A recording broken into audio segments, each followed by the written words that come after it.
องค์การอัยการประชาชนสูงสุดได้จัดกล่องประชุมเผยแพร่เกี่ยวกับการนำใช้ระบบห้องการที่ทันสมัยหรือว่าระบบ e-office ให้แก่พนักงานภายในห้องการ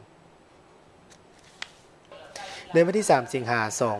2026 องค์การอัยการประชาชนสูงสุดได้จัดกล่องประชุมเผยแพร่เกี่ยวกับการนำใช้ระบบห้องการทันสมัยหรือ e-office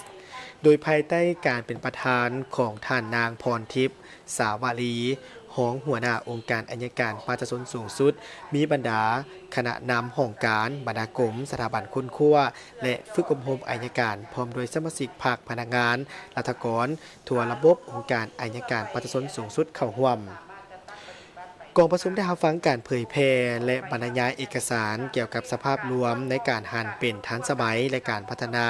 การบริการรัฐดิจิตอลอยู่สาธารณรัฐประชาธิปไตยประชาชนลาวโดยท่านคำผายอินทรารองหัวหน้าศูนย์บริหารรัฐดิจิตอลกระทรวงเทคโนโลยีและการสื่อสารรับฟังการบรรยายเกี่ยวกับระบบห้องการทันสมัย e-officeการจราจรเอกสารในระบบและการนำใช้ลายเซ็นอิเล็กทรอนิกส์โดยท่านนางมาลัยทองสัมภูวงศ์วิทยากรจากกระทรวงเทคโนโลยีและการสื่อสารนอกจากนั้นผู้เข้าร่วมกองประชุมได้พร้อมกันแลกเปลี่ยนบทเรียนหลายปัญหาและเป็นขบวนฟดฟื้นในกองประชุมท่านนางพรทิพย์สาวารี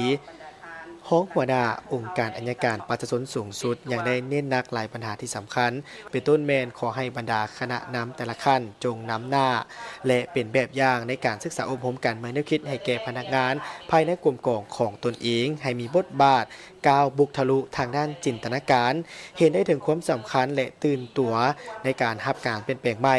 ลบล้างแนวคิดแบบดั้งเดิมที่เห็นว่าการเรียนรู้สิ่งใหม่ๆเป็นเรื่องที่ยาก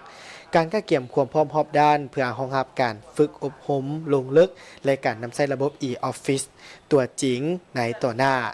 สำหรับแผนกเทคนิคข้อมูลและข่าวสารต้องได้ยกสูงความรับผิดชอบเป็นพิเศษในการกำแน่นทางด้านเทคนิคเพื่อให้กลายเป็นคู่ฝึกและเป็นกำลังหลักในการช่วยเหลือบรรดากลุ่มกองของตนเองในระบบการจัดตั้งปฏิบัติเวียกงานตัวจริงในตัวหน้าถ้าพบเห็นข้อบกพร่องยุ่งยากให้ยิบฮ้อนประสานรายงานและปรึกษาหารือกันเพื่อสอกหาวิธีทางในการแก้ไขให้ทันการรับประกันบ่ให้เวียกงานวิเฉพาะซักซ่า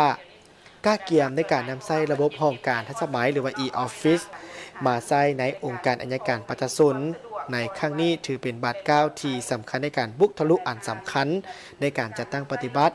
การขยายมติกองประชุมใหญ่ครั้งที่ 6 ขององค์คณะพรรคองค์การอัยการประชาชนสูงสุดก็คือการจัดตั้งปฏิบัติแผนพัฒนาเวียกงานอัยการประชาชน5 ปี 2026-2030 ให้ปรากฏผลเป็นจริงตามคำขวัญที่ว่าสืบต่อหันเวียกงานอัยการประชาชนลงสู่รากฐานพื้นเพื่อเป็นการสร้างการหันเปลี่ยนอย่างแข็งแรงลงลึกตามทิศก้าวหน้าและทันสมัย